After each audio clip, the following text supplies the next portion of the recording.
What's up, everybody? JJ here with Thrivistry, and today we're going to talk about having enough information in your programming.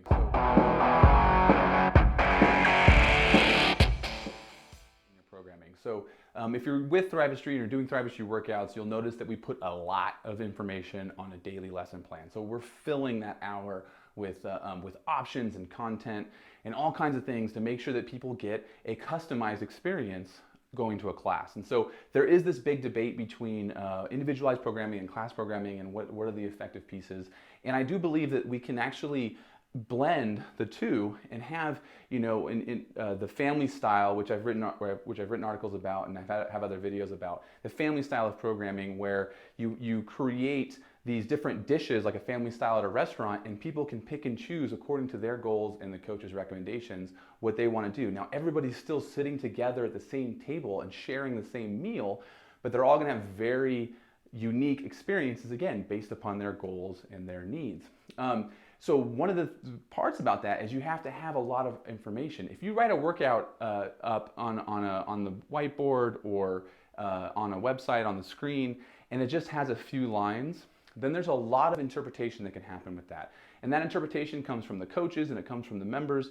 If you say something like a workout like Helen, a classic CrossFit workout where we're going to do 3 rounds, 400-meter run, 21 kettlebell swings, 12 kipping pull-ups, and that's it. And that's the whole lesson for the day.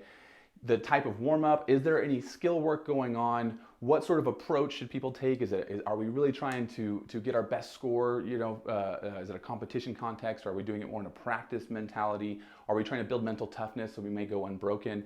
When you don't have those things guided, then every person in every class or every coach even is going to apply that lesson to the class very differently. And so the 9 a.m. class could have a completely different experience than the 5 p.m. class. And how can you say that everyone's on the same program, even though they did the same workout, if the 9 a.m. people, they all hit it as hard as they could, they did a good warm up, they didn't really practice a whole lot because they just wanted, just made sure they had the technique and they wanted to save their energy, and they hit it as hard as they could, and they went as hard as they could because they wanted to get PRs, they wanted to set new records for themselves.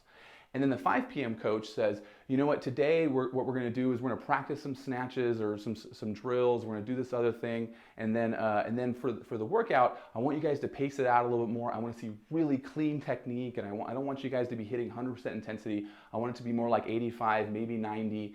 And let's make a beautiful Helen and not so much for just setting a new record.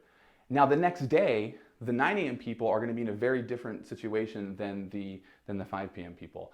And so what we can do to combat that is to make sure that there's guidance. What is the context?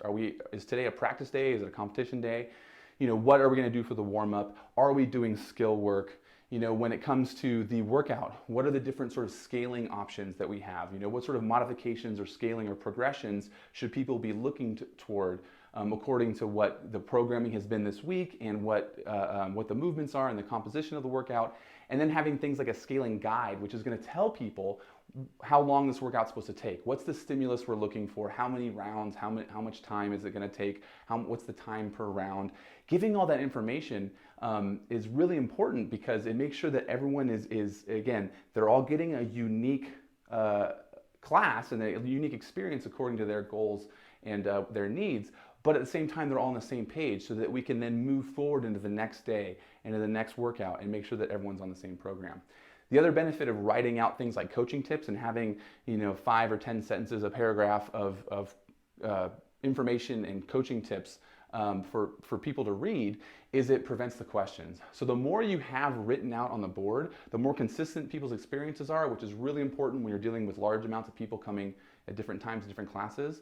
But it also prevents as many questions, right? So when we're coaching, we have this hour of time. We gotta get everyone organized. It's like herding cats sometimes, and you gotta get through all this stuff, and you gotta make sure people are being safe and that they're doing things correctly, and they're getting the correct stimulus. And so if you have the things written out ahead of time, it prevents as many questions, right? So people who they won't be stopping to bother the coach and asking a million questions. And you have a 15-person class, You don't want, if every person has 2 questions, you got to answer 30 questions on top of doing everything else. And so by having that stuff written out, like what weight should I use? What progression comes after this? Or how should I attack this workout? Or how hard should I go in this workout? Well, it's written on the board, right? And so that really prevents a lot of the questions, and it makes the class experience a lot better, makes our job easier as coaches when we put in that extra effort. And like I said, the continuity is maintained from these larger groups of people because people aren't off doing completely different styles of workout. Even if they did the same workout, they're not on the same program. That's it for today, guys. Thanks a lot, and I'll see you in the next video.